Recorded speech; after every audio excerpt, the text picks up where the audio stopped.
In the Israeli-besieged Gaza Strip, everyone is stalked by death.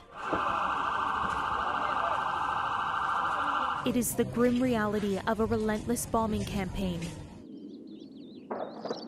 Israel's response to the October 7th Hamas attacks. I feel the shelling in my ears, this man says. But on Gaza's streets, now strewn with growing piles of garbage, daily life is also a struggle for those who once called the territory home.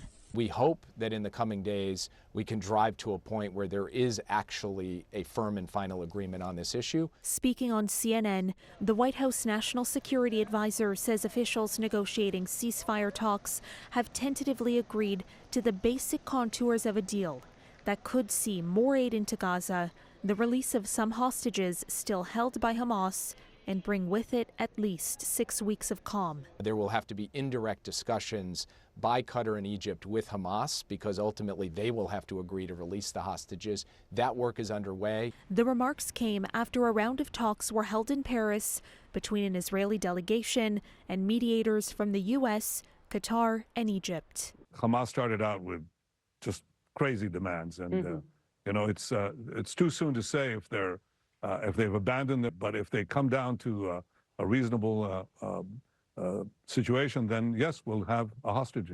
I hope so.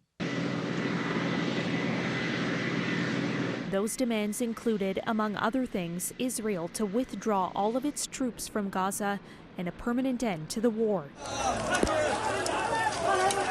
But the Israeli Prime Minister stresses even if a deal is inked, the assault on the crowded city of Rafah, where hundreds of thousands of displaced civilians are sheltering, will happen at some point. We can't leave the last Hamas stronghold